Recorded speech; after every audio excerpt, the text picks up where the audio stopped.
So I've been a constituent relations person for years now. When Ms. Deaver calls up Del Dot to give us compliments, we're happy to work with Ms. Deaver. Always.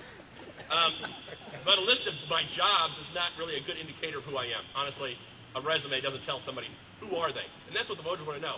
Okay, yeah, fine, I know your resume, Westhoff, but who are you? I'll tell you a couple stories. I live in the town of Greenwood, a town that my family loves. For snow removal, they only have one pickup and a plow, and one full-time guy, and he just had heart surgery. So the roads weren't getting plowed. Well, I'm from Iowa. I know a little bit about pushing snow. So I volunteered to drive the truck. For 3 nights, from 5 p.m. to 5 a.m., I drove the Greenwood snowplow until Cindy called me in for breakfast. I did that for 3 nights. Why? Because it needed to be done, and I can do it. That's the criteria that I look at. Can I help? Yes or no? All right, then, let's get to work. I did it for free. In fact, it might cost me money. They needed the help. My wife my second story, many of you have already heard. My wife teaches 2nd grade at Lake Forest North Elementary. One year she told me about a kid, her student, who had spent his whole life in foster care. Taken from his family when he was 4. And he spent his whole life bouncing from one foster home to another, each one worse than the last. And she told me about this kid, and this kid had apparently moved in with a family that was going to adopt him. And later that next summer, Cindy told me that that family was going to get a divorce. And this kid was going to go back into the system. God knows where. And we were on Route 13 of the Woodside stoplight. And I'm thinking about this, and I said, what, the kid with the big ears? He said, yeah, the kid with the big ears. I was thinking about it, and I thought, well, we have a 3-bedroom house, no kids, big dumb dog. I said, why don't we take him? She said, good, they're coming tomorrow. 2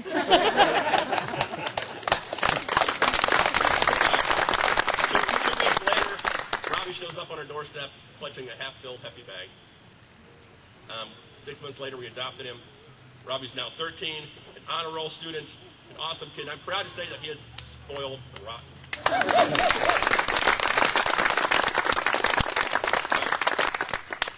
I opened my home up to a kid because I could. We had a home, and he needed one. It was that simple. My neighbor across the street, Bill and Mary, talked with us a lot during that whole process. Thank you. I'm not going to tell you the story about how our daughter came to our family. Okay. For the past year, every Thursday night, I volunteer at the Greenwood Library. It's a reading thing. The little kids read to the dog. I sit on the floor, and the little kids, they read to the dog. I help kids every Thursday night. I don't do it because it's a great marketing opportunity, or maybe I can make some great business contacts. I mean, most of these kids are 10 years old, and they don't have a job. So why do I do it? Well, I can. The kids need the help. I got a dog. So every Thursday night I'm at the library helping. I hope that takes help.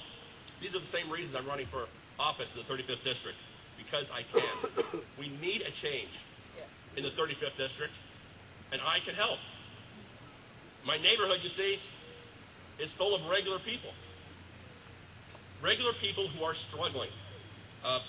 That's why I'm running. I'm running because my neighbor is out of work.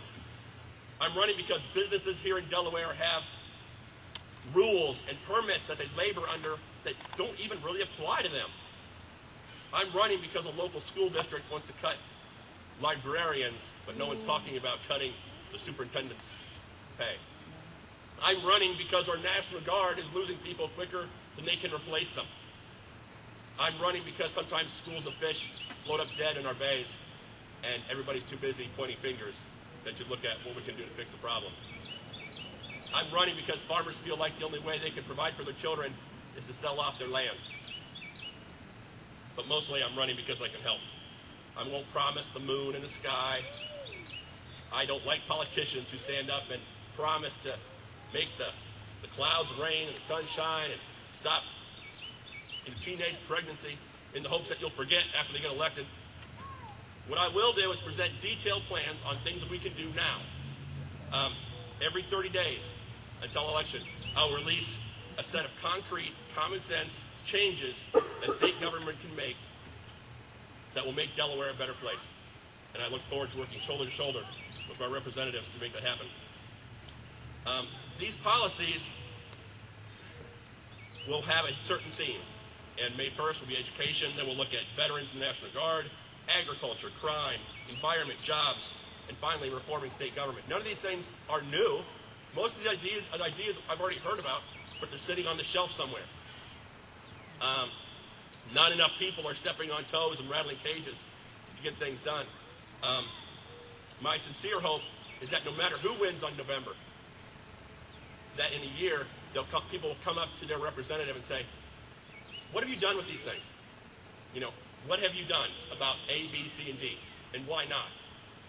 I hope it's me, and I will have answers to your questions, but people deserve better. For the next 7 months, we're going to earn this election the hard way. We're going to work so hard. We're going to win this election one front porch at a time, one handshake at a time, and one conversation at a time. We'll win by meeting the voters, talking with them, listening to their concerns, and answering their questions. You don't get votes, we will earn our votes. Together we're going to earn our votes with ideas. We will earn votes with our energy. We will earn votes with our flat-out belief that we can do better. The time for standing still is behind us. It's time to get to work. Thank you.